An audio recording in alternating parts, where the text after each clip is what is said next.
Greetings, tubers. Now, this is my first video to YouTube for quite a while, probably about at least 3 years, I would have thought.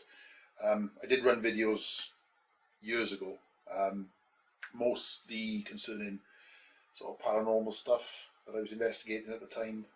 EVP, electronic voice phenomena, was a big interest of mine, has been since 1984.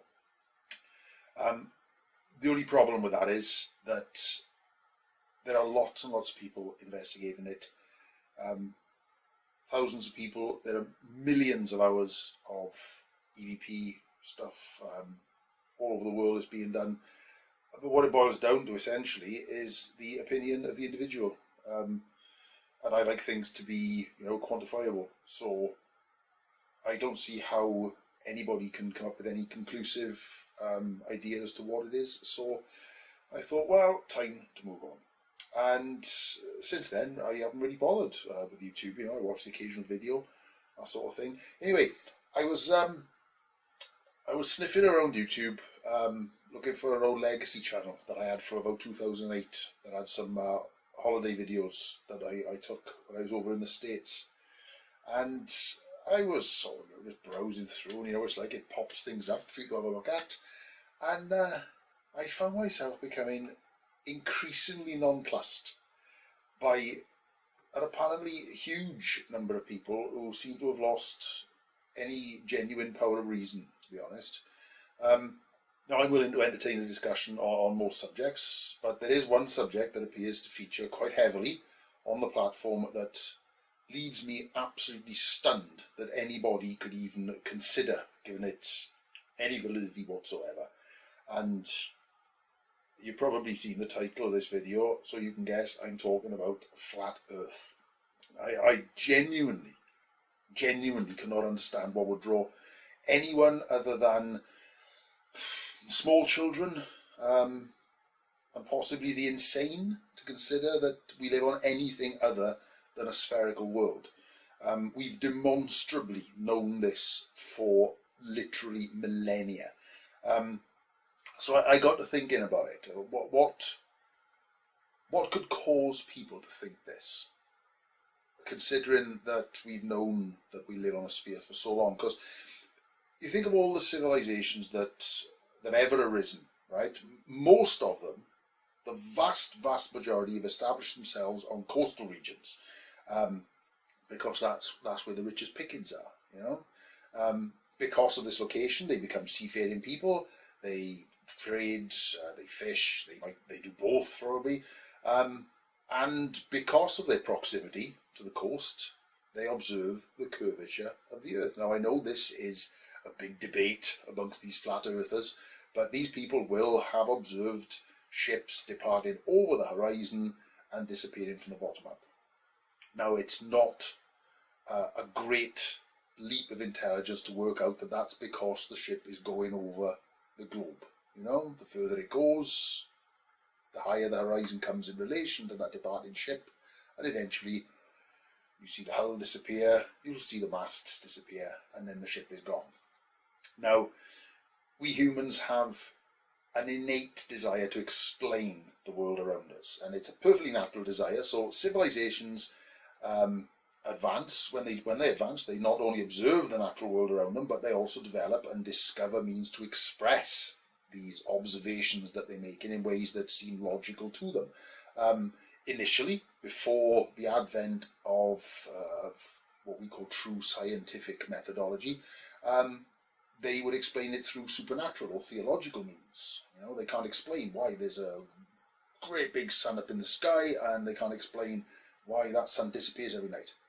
God, it must be God. Even today, there's a tradition in China. During an eclipse, people come out into the streets, they bang pots and pans. Now, today, that's a tradition. They make a day of it, they make a festival out of it. But back in the day, before they had an understanding of cosmology, they thought it was because the great dragon was eating the sun. So to come out and bang pots and pans would frighten the dragon away. And lo and behold, every time it worked. The dragon departed, the sun reappeared, everybody's happy. Time for some of that. Now, as things advance, people become to realise that theology is just a superstitious means to explain the natural world in a pretty scientific way, and they develop their further understanding of the world then through the study of mathematics, physics, and other sciences. And simplistically, this should lead us on a linear path of discovery and advancement, and for the most part this is the case. So from the hunter-gatherers of the early, middle and Paleolithic, the various stages of the Neolithic, the static settlements of the Bronze Age and the Iron Age, and eventually over a few millennia of being generally agrarian, the late 17th century saw us sowing the seeds of the Industrial Revolution, at least in Europe anyway. The 19th century built hugely on the scientific enlightenments of the 16th, 17th and 18th centuries, and because of this the 19th century saw an exponential explosion in technology that brought us to where we are now, a world of instantaneous global communications, advanced medicine, nuclear energy, the internet, space travel, myriad other advances. Now I know that is simplistic to put it in that way, but it gives a fair idea of how the world has worked over roughly the last 10,000 years. So why then, in the first quarter of the 21st century, do we find such a huge number of people who they don't just reject the progress we've made, they completely deny the validity of our demonstrable evidence and have instead adopted this regression of thought that is, to be truthful and candid, nothing short of staggering in its idiocy. And this has led me to ask the question, why have people begun to question authoritative thought and reject established academic authority? Now, there are many reasons for this, some of which I might explore in later videos, but one in particular I think is absolutely fundamental, and it's probably the most recently evolved reason as to why these people reject logic, to be honest, and it's the internet. But not just the internet as an entity.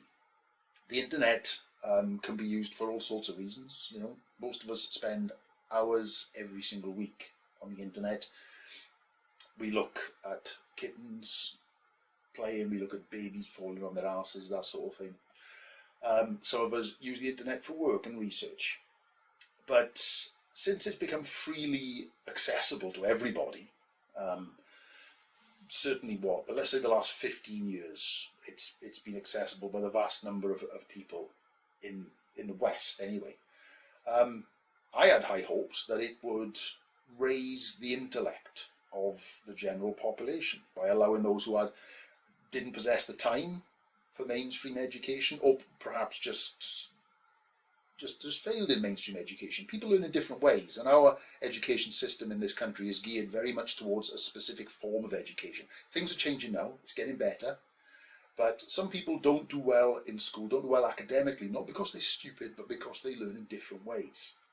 So these people who have no time for mainstream education, with access to the internet, they could follow an autodidactic path in any subject that they felt sufficiently drawn to, and a lack of internet access would probably, I would have thought by now, be regarded as a kind of poverty. Now, this all seemed to be going rather well. Then the internet evolved. See, something came along quite early on, but it wasn't something that most people realised was of any great significance. And it's called the cookie. I'm sure you've all heard of cookies. It sounds like an innocuous little thing, but to be honest with you, they are insidious little buggers. They're responsible, far more responsible for the spread of idiocy than most people realise, I think. Now, you probably regard them as something that allows websites to track where you go, so that the web can target you with those unwanted little pop-up ads that no one clicks on. Problem is that they are far more targeting on individual internet users than almost anyone gives them credit for. They gather information about all your online habits, then use the information to build a character profile of your interests, which targets you with more of the same. Now, I know recently there was a shift in the law whereby online sites had to ask your permission that they could put these cookies on your computer. So you can click on it and give permission and carry on as you were. A lot of sites, if you click no, you don't give you permission, it redirects you away from the site. So of course, if you want to look at the things you've been looking at, whatever that may be, for years and years and years, then you have to accept these cookies. So if you buy, I don't know, let's say that you do your shopping online from the supermarket, if you click on pet food, you know, if you're having a look to see which food would be best for little Spot, then you will likely be targeted for more adverts for pet food. If you like to drool over tech that you can't afford, you'll likely be targeted with more adverts for other expensive and equally unattainable trinkets. Now, this is the truly insidious bit. They also track the content of videos and articles that you like to watch and read. So if you watch, as we say, videos of kittens or babies falling over or whatever, then your recommendations will likely be more of the same. However, if your definition of research is heading to YouTube and watching other people spouting their uninformed nonsense about flat earth, mud floods, shadow people, bloody dimensional portals, or any one of a million other equally insane subjects, your recommendations for similar content will far outweigh any recommendations to content that might balance your exposure to opposite opinion. And therefore, your exposure to the imagined conspiracies of the dumb and the mentally ill will increase. Now, the more you watch, the more you will be encouraged to watch videos of a similar nature. And with a great number of people having had the desire to question their perceptions sucked out of them, usually by a combination of bad parental supervision, uncaring society and bad schooling, then they start to believe the nonsense that's being funneled into their uncomprehending little brains.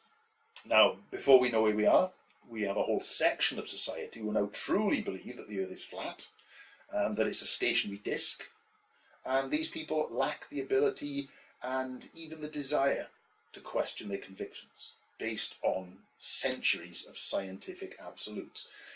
Many of those holding this flurfer view, and apparently flurfers are what the kids are now calling them, they are agnostics, atheists, but religious fundamentalists who are never ones to miss a trick, usually with the intention of taking money out of other people's pockets and putting it in their own. They have taken the initiative to fortify into the minds of the superstitious faithful and bolster these ideas by citing the Bible as an authoritative tome of undeniable facts, which takes that flat earth, sticks a dome over the top, and drops that little macrocosm of our existence into an infinite ocean. You know, the separation of the waters, the firmament, and all that bull. Now, this model has also been adopted by a few non-religious flat earthers, even though they tend not to question who or indeed what constructed this imaginary structure. So, with the staggering amount of demonstrative evidence that exists to prove the earth is a huge ball and everything on it held in place by gravity, how can these amoeba-minded individuals possibly deny it? So, here is for instance. A flat earth cannot possibly exist under any law of physics in the presence of gravity. Now, any matter with its own mass bends space-time, so rendering all matter to become attracted to any and all other matter within its sphere of influence. The result of quadrillions of matter interactions at the molecular level will eventually cause that matter to coalesce with a centre of gravity at its physical centre, thus resulting in all other attracted matter roughly forming a spherical body. Now, that is elementary planet formation. These people who hold to a flat earth model, though, have taken an interesting path in order that they can sustain that model and continue to argue its veracity. they simply deny the existence of gravity, which, to be perfectly honest with you, is insane. It is absolutely insane. Now, in fact, denial actually seems to be the greater part of their philosophy. Okay, but you might say NASA and other space agencies from around the world have, through the use of magnificent technology, provided us with some truly breathtaking images of our incredible, beautiful planet. So, what say these flurfers? Those images are fake. They promote the hypothesis that NASA is an agency of conspiracy, though they seem vague exactly on what conspiracy the organisation has been formed to promote. The descent into abject idiocy, though, does not end there. The water in my fish tank isn't curved, so the seas can't be curved. That ship didn't just disappear over the horizon, it's just too far away to see. And one of my favourites, which, I mean, there's a whole host of videos on this, is if the Earth is a sphere, then it should also stick to the outside of this football. So they pour water over football and wonder why it just runs off. You know, they completely disregard the fact that there is an enormous, massive matter underneath them, strangely enough, called planet Earth. You might as well just say, you know, if I take a tennis ball and put it in a bowl of water with a banana and a copy of the Beano, it proves that the greatest physicists, mathematicians, geographers, cartographers and mariners that have ever lived are all wrong, and I must be right, you know. Ludicrous. Proper mental illness. So you might think, right, well, the world's coming to an end, right? In a couple of 100 years, we'll have an unenlightenment. In 10,000 years, we'll resort to banging rocks together, and then eventually we'll all crawl back into the ocean and become a primordial soup. Or perhaps not. Thankfully, there appear to be some sensible people present on YouTube who are hitting back with content that shows these absolutely moronic flurfers for what they really are, which is absolutely moronic flurfers. I come across a few of them in the last few weeks. Channels like Fight the Flat Earth, who has genuinely the most awesome intro music on YouTube to his channel. Fellow Cymro, fellow Welshman, Creeky Blinder, who's also got an outstanding channel. SciManDan, again, that's another one to check out. Bob the Science Guy, a young lad from New Zealand, calling himself Planarwalk. All producing sensible counter to the mindless pap of flurfism, and so proving Newton's third law that for every action there must be an equal and opposite reaction, although that doesn't really work because flurfers aren't really equal in any measurable way. But that aside, there are dozens, if not hundreds of people promoting the whole flat earth nonsense, all of which is a rich source of hilarity. And one of, what's the best way to describe him, arch idiots, I think, among the community, appears to be a certain Nathan Oakley, who's a pompous stain of a being who appears to promote flat earth, not so much as a believable philosophy, but as almost exclusively as a means of monetizing his content. Another doyen of the flurfing world is this meagre flap of skin who appears to be nothing more than a shirt and a heartbeat, living in Thailand, who is quite embarrassingly British.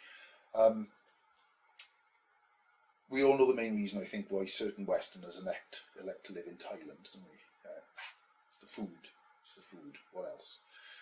Anyway, he calls himself Phuket World, and he takes non-understanding and general self-importance to a PhD level. He really does. But what surprised me was there also appeared to be a number of flurfettes.